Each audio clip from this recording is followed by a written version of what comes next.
செலவிட வேண்டும்.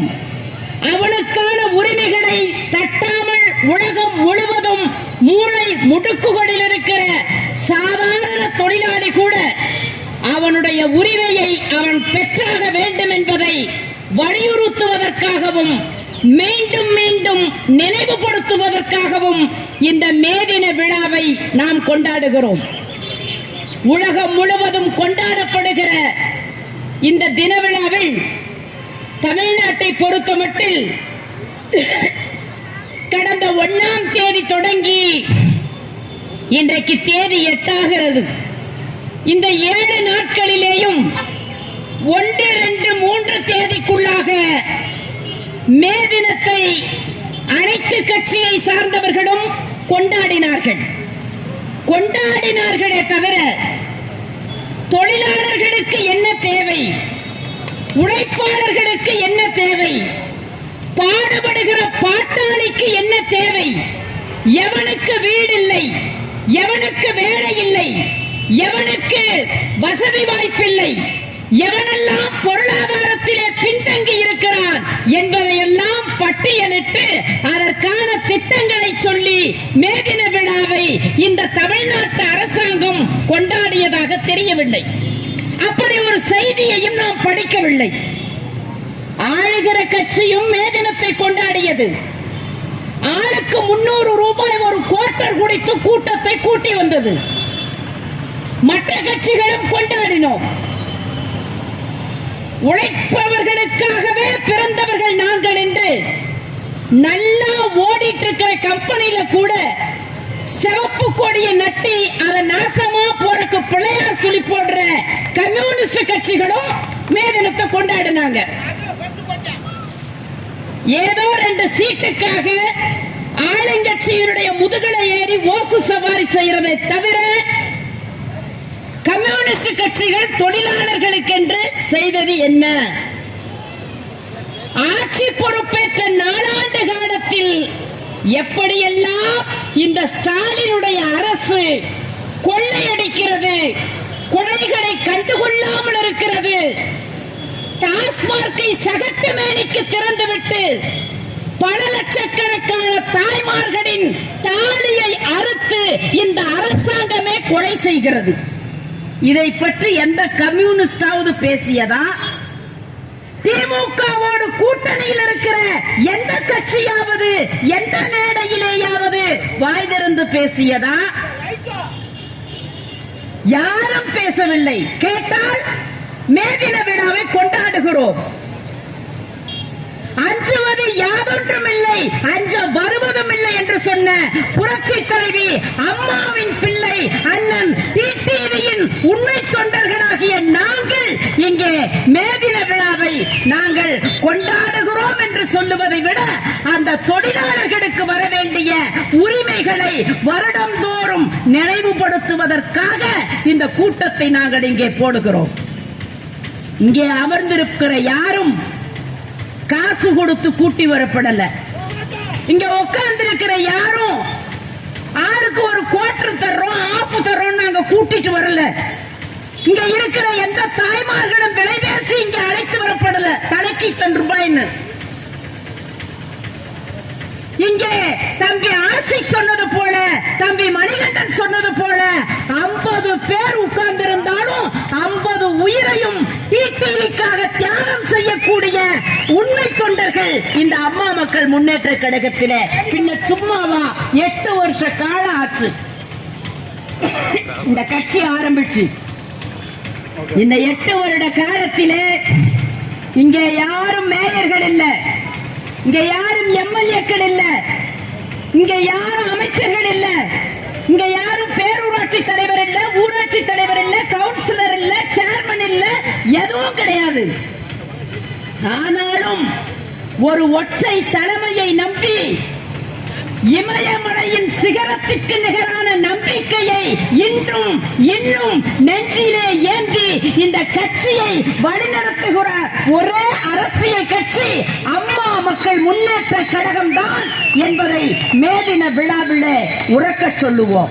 தம்பி ஆனந்தகுமார் பேசினது கேட்கிற மாதிரி பதவி விட்டு விலகுறியா இல்ல உள்ள போறியான்னு கேக்குறாங்க. ஒரு அமைச்சரை பார்த்து,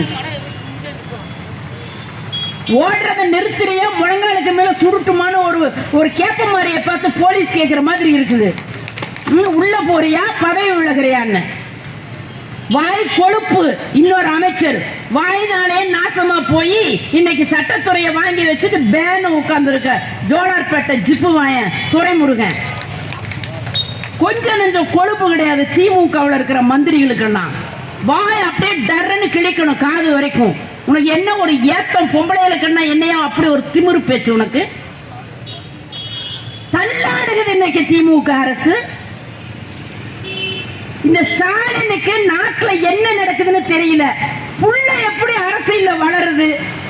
புள்ள வந்தா எவனெல்லாம் எந்திரிச்சு நிக்கிறான், எவன் எந்திரிச்சு நிக்க மாட்டேங்கிறான்.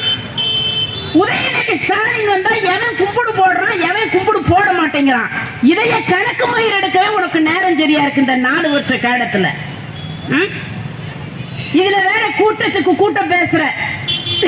2026 தேர்தலிலே திராவிட முன்னேற்ற கழகம் 200 தொகுதியில வெற்றி பெறும்.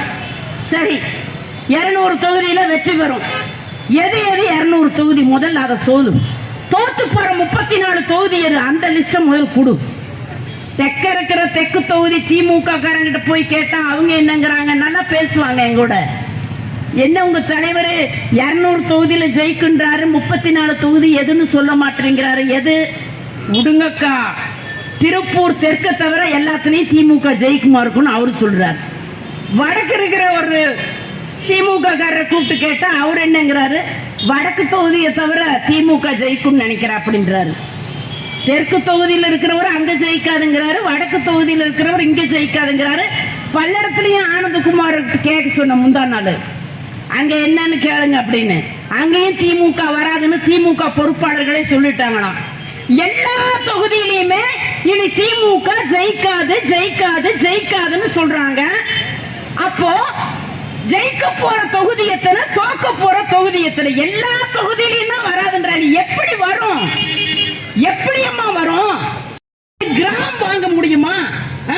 வீட்டுல இருக்கிற பொம்பளைய பார்த்து புருஷனை பார்த்து பொம்பளை கேப்பாட்டே, நீ எல்லாம் ஆம்பளையா? பொம்பளை பிள்ளைய வீட்டுல வச்சுட்டு ஒரு குண்டுமணி தங்கம் எல்லாம் குடிச்சிட்டு வந்து குப்பரை கிடக்குறேன்னு கேப்பா. அந்த குண்டுமணி தங்கமாவது உன் வீட்டுல இருக்கு. தங்கத்தை கொடுத்தாங்க எங்க அம்மா புரட்சி தலைவி. 1000 ரூபாய் எவன் கேட்டான்? நாங்க கேட்டோமா? 1000 ரூபாய் கொடுன்னு கேட்டோமா? நாங்க கேட்டோமா?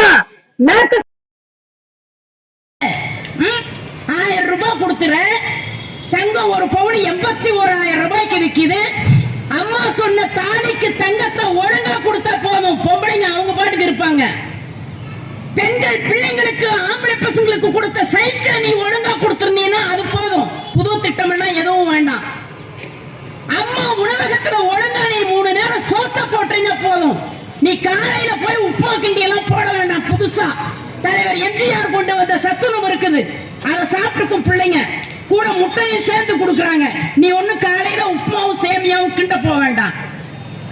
யாரு கேட்ட உன்கிட்ட புதுசா திட்டங்கள் எல்லாம்? கொண்டு வந்த திட்டங்களை முறையா நீ அமல்படுத்தினாவே போதும். அது இந்த அரசாங்கத்தோட பேரை காப்பாற்றும். அது யாரா இருந்தாலும் நான் சொல்றேன், அது ஸ்டாலினா இருந்தா என்ன,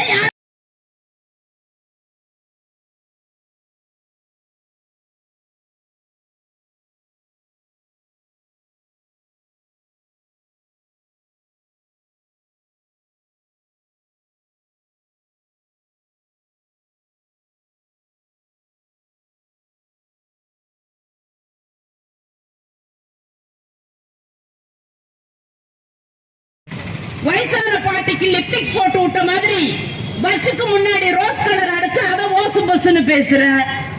ஏற்கனவே கட்டின பஸ் ஸ்டாண்ட்ல 2 கண்ணாடி கொண்டு ஒரு குடுவைய சாட்சி வச்சுட்டு அதுக்கு கருணாநிதி பேரை வைக்கிற. முதல்ல இந்த மாநகராட்சிக்குள்ள ஏன் இந்த பக்கத்துல இருக்க 15 வேளம்பாளையம் அரசு மருத்துவமனை கட்டி முடிச்சு எத்தனை நாள் ஆச்சு தெரியுங்களா? எத்தனை நாள் ஆச்சு தெரியுமா? இங்கதான், இங்கேயோ அங்கேயோ வேளம்பாளையத்துக்குள்ளதானே. இந்த வேளம்பாளையத்துல கட்டி முடிக்கப்பட்ட அரசு மருத்துவமனைய இன்னும் திறக்கல, இன்னும் நடைமுறைக்கு கொண்டு வரல. இந்த லோக்கல்ல என்ன பிரச்சனைன்னு பாருங்க. இங்க ஏன் குப்பை எடுக்கலன்னு பாருங்க. இங்க ஏன் லைட் எரியல? இங்க ஏன் போக்குவரத்து இவ்வளவு தாறுமாறா இருக்கு? நினைச்ச இடத்துல எல்லாம் தோண்டி தோண்டி போடுறீங்க. கேட்டா 24 மணி நேரம் குடிநீர் சேவைக்கு தோன்றீங்க.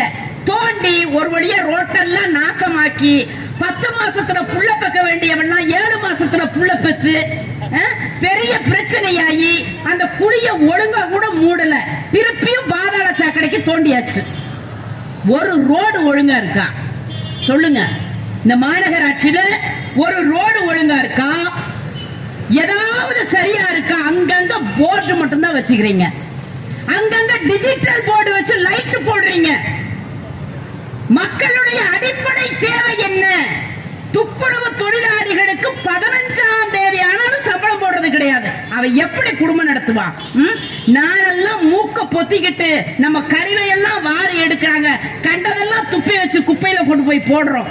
சலிக்காம அள்ளுதுங்க. அந்நாடும் வந்து விசில் அடிச்சு குப்பை வெளியே வர வரைக்கும் காத்திருந்து வாங்குதுங்க. ஆம்பளை பொம்பளை அத்தனை பேரும் 1ஆம் தேதி சம்பளம் போட்டா என்ன உங்க அப்பா வீட்டு சொத்தா போயிடும்.